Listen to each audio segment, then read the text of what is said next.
اس میں دل شامل ہونا چاہیے، یعنی پیس. جی.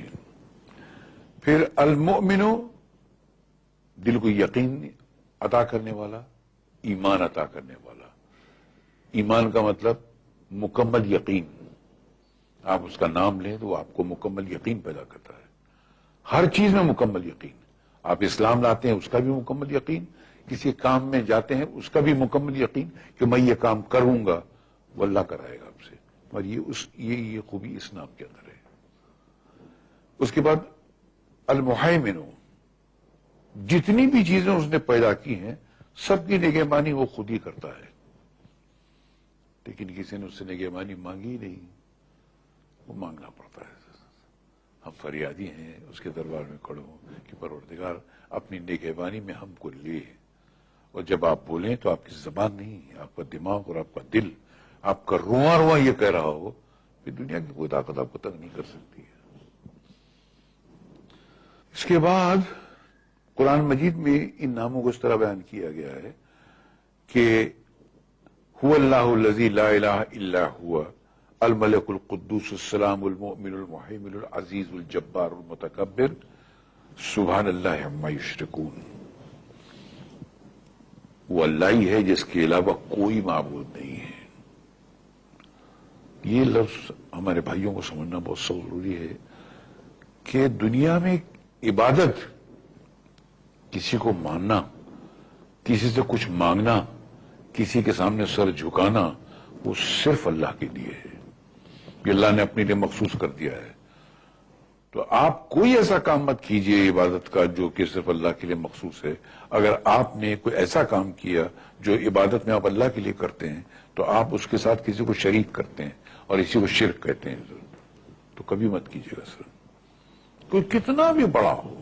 یہ صفت اللہ نے اپنے لیے خاص کر رکھی ہے. اللہ کے سوا کوئی کسی سے کچھ مانگ ہی نہیں سکتا ہے، کسی کی عبادت کر ہی نہیں سکتا ہے. اچھا، یہ صفت کے علاوہ قرآن مجید میں بھی بار بار واضح طور پر بیان کر دیا گیا. ہاں، یہ کیونکہ یہ آپ کو پہلی بار جو کلمہ میں پڑھایا گیا اس میں بھی کیا ہے، لا الہ الا اللہ محمد رسول اللہ. کہ دنیا میں اس پورے آپ کی زندگی میں کوئی عبادت کے لائق ہے ہی نہیں.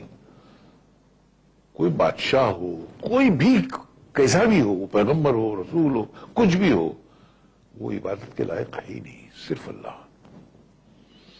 یہ مخصوص ہے اللہ کے لیے. اور اگر کسی نے بھول سے کسی سے مانگ لیا، کسی کی بارگاہ میں جا کر کچھ مانگ لیا، تو اس نے اس کام میں عبادت کے ڈپارٹمنٹ میں اس کو اللہ کا شریک کر دیا سر. تو پھر اللہ نہیں بخشے گا سر. ارے اللہ تو کیا، اس کے فرشتے نہیں بخشیں گے، وہ پورے جلال میں آ جاتے ہیں اس وقت. اس لیے انسان اپنے آپ کو تباہی سے اگر بچانا چاہتا ہے تو کبھی بھی وہ اللہ کی عبادت میں کسی کو شامل نہ کرے. یہ صاف طور پہ بچ کے رہنے کا طریقہ ہے سر. خاص صاحب، یہاں پر آپ کو ایک دفعہ پھر روکنا پڑے گا کیونکہ وقت ہوا ایک کمرشل بریک کا. ناظرین بریک لیتے ہیں اور بریک کے بعد آپ سے دوبارہ ملتے ہیں.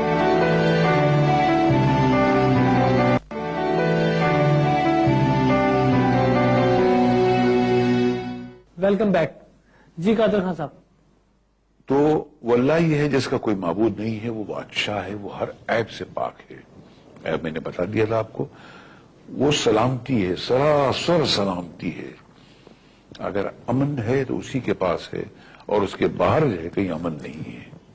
اور اس کی ضرورت بھی ہے سب مسلمانوں کو، بہت سخت ضرورت ہے. امن مسلمانوں سے چھین گیا ہے اس لیے کہ اللہ تعالیٰ نے اس نام کا ورد بند کر دیا ہے، اللہ کا نام دہرانا بند کر دیا ہے. وہ ایمان عطا کرنے والا آپ کے اندر وہ کانفیڈنس پیدا کرتا ہے، وہی پیدا کرتا ہے. آپ اس سے مانگ کے دیکھیے. آپ جو کہتے ہیں آمنت باللہ و ملائکتی، میں ایمان لاتا ہوں اللہ تجھ پر. ایمان لاتا ہوں کیا مطلب؟ میں یہ سوچتے ہوئے تجھ سے کہتا ہوں کہ تو میرے سامنے ہے، اور ایسے کہنا چاہیے جیسے اللہ تعالیٰ دکھائی دے رہا ہو. اتنی کانفیڈنس کے ساتھ کہنا چاہیے.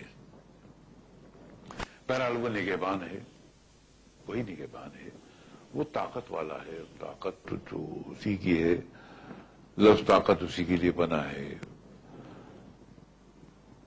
وہ جبار ہے. نو جبار کیا ہے؟ جبر کرنے والا نہیں، ظالموں پر جبر کرنے والا. جو دنیا میں ظلم کرتے ہیں ان پہ جبر کرتا ہے، ان کو پکڑ کے رکھتا ہے. لیکن کبھی وہ اللہ تعالیٰ سے مانگنا چاہیے کہ پروردگار تیرا نام جبار ہے، جبار کے ہوتے ہوئے ایک آرڈنری سا آدمی مجھ پہ جبر کرتا ہے. پھر دیکھیے کیا اللہ تعالیٰ اس کا اثر کرتا ہے. مگر وہ مانگنے کا طریقہ بھی چاہیے. وہ مانگنے کا طریقہ کیا ہے؟ دل، سچائی. آپ جب سچ بولیں گے تو آپ کی آنکھیں بھیگ جائیں گی سر. اور اللہ تعالیٰ سب کچھ برداشت کر سکتا ہے، اپنے کسی بندے کی آنکھ میں آنسو برداشت نہیں کر سکتا. کبھی سچے دل سے اس سے مانگ کر دیکھو، آنکھ میں آنسو آ جائے، پھر دیکھیے اللہ تعالیٰ دنیا ہلا دے گا آپ کی. کبھی اس کا آپ کو کوئی لائف میں ایکسپیرینس ہوا؟ بتائیے. بہت بار. آپ ضرور لا دیں گے. چلیے میں کوئی ایک واقعہ اس میں. کل میں نے اپنی والدہ کے بارے میں بتایا، اس نے جب کہا تو پڑھ. کیا تھا؟ حضور صلی اللہ علیہ وسلم کو جو پہلی بار جبریل علیہ السلام نے آ کے غار ہیرا میں کہا اقرا، پڑھ. میں کہا مجھے پڑھنا نہیں آتا. جبریل علیہ السلام نے سب کھینچ دیا. آپ کو کیسے نہیں آتا ہے؟ کہا اقرا، پڑھ. آپ نے پھر کہا میں پڑھا لکھا نہیں، مجھے پڑھنا نہیں آتا. جبریل نے پھر آپ کو ایسا دبایا کس کے. آپ نے کہا میری روح فنا ہو جاتی. 3 بار ایسے کیا. چوتھی بار پھر اچھا کیا پڑھنا ہے؟ تب انہوں نے بتایا کہ اللہ کے نام لے کے پڑھ، جس نے انسان کو خون کے ایک لوتھڑے سے پیدا کیا ہے. وہاں سے اللہ تعالیٰ کا. تو یہ آیت ایسی ہے جو انسان اگر اس کو صحیح ڈھنگ سے پڑھے، اس کو سمجھ کے پڑھے، اس کی آنکھوں سے خود بخود آنسو جاری ہو جاتے ہیں. وہ ظالموں پہ جبر کرنے والا ہے، وہ ہمیشہ سے بڑائی والا ہے. متکبر جس کے لیے بڑائی بنی ہے، بڑا ہے.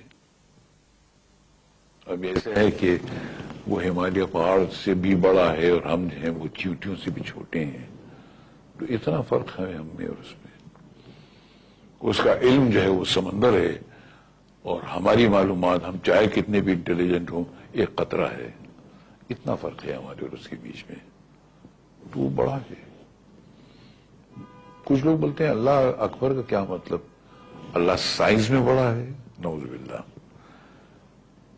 امیجنیشن میں جو کو آپ کے آتے ہیں اس کی طاقت وہ سب سے بڑی ہے، اس کی معلومات وہ سب سے بڑی ہے.